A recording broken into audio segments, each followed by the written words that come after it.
என்ன மாதிரி வழி இருந்தால் நான் எப்படி இங்கே வண்டி ஓட்டின்னு போகிறது? இதில் வளைச்சி வளைச்சி வளைச்சி இந்தியா மேப் ஃபுல்லாகவே போகிற மாதிரி இருக்கும் பாருங்கள் ஒரு ஃபீலிங். இப்படி வளைக்கணும், இந்த பக்கம் இறங்கினா இங்கே ஒரு பள்ளம், இந்த பக்கம் போனால் இங்கே ஒரு பள்ளம், இப்படி வளைக்கணும்.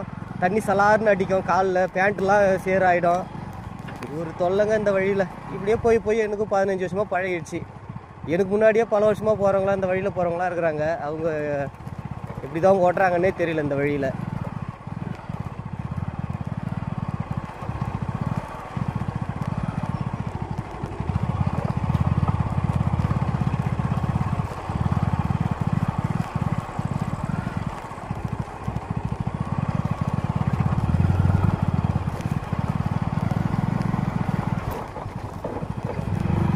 அப்படியே அந்த ரோட்டை தாண்டி வந்தால் அப்படியே போதாதுக்கு இந்த கழுவெளி தரப்பாலம் வேறு. நீங்கள் பாருங்களா, எல்லாம் பள்ளமாக இருக்கும். எதனா ஒரு பள்ளத்தில் விட்டாச்சிங்களா ஓடி பாலத்துக்கு கீழே ஊந்துட வேண்டியதான் வண்டியோட.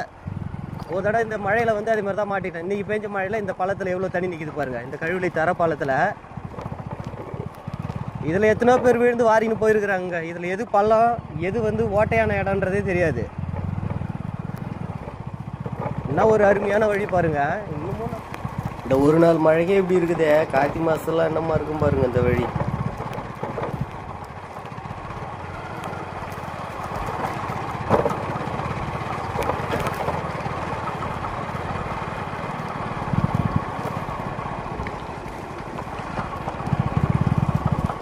இது எல்லாமே ஓட்டை தான். இந்த பாலத்தில் எல்லாமே மண்ணு கொட்டி தற்காலிகமாக நிரப்பி வச்சிருக்கிறாங்க.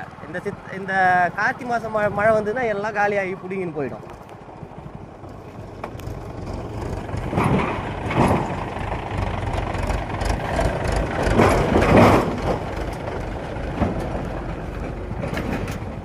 இந்த பள்ளத்தில் இறக்கி விட்டால் பாலத்துக்கு கீழே இறங்கிட வேண்டியதான். எவ்வளோ பெரிய பள்ளம் பாருங்கள் அது. இந்த இடம் வந்து போன வருஷம் மழையில் உடஞ்ச இடம், செம்மண்ணு கொட்டி நிரப்பி வச்சுக்கிறாங்க. இப்போ நம்ம தரப்பாலத்தையும் கடந்து வந்துட்டோம். அடுத்து நாம் போக போகிற இடம் இந்த வளைவுன்னா நீங்கள் நினைக்கிற மாதிரி வளைவுலங்க. இங்கே இருக்கிற பள்ளத்தை ஒன்றுத்தையும் வளைச்சி ஓட்டணும். அதுதான் இந்த வளைவு. இங்கே பார்த்தீங்கன்னா வச்சுங்களா, இடுப்பளவு தண்ணி வந்துடுங்க கார்த்தி மாதத்தில். இப்போ பார்த்தீங்கன்னா இந்த ஒரு நாள் மழைக்கு தான் இவ்வளோ கூட்டம்.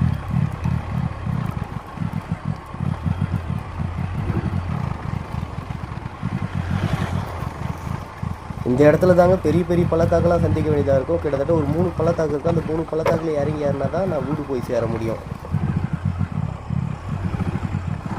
இதே வழியில் தான் டெய்லியும் நான் வேலைக்கு வந்து போவேன். காலையிலையும் சாயந்தரமும் மழை நாள்லேயும் சரி, அந்த கார்த்தி மார்கழி எல்லா நாள்லேயும் இடுப்பு அளவு தண்ணி வந்துடும். அந்த ஒரு மாதம் மட்டும் பார்த்தீங்கன்னா மரக்கான வழி சுற்றின்னு போவோம். மற்ற நாளில் அந்த வழி தான் வந்து போகணும். ஏன்னா இதுதான் கொஞ்சம் ஷார்ட்டு. பார்த்துங்க எப்படி இருக்குன்ட்டு என்னுடைய நிலைமை.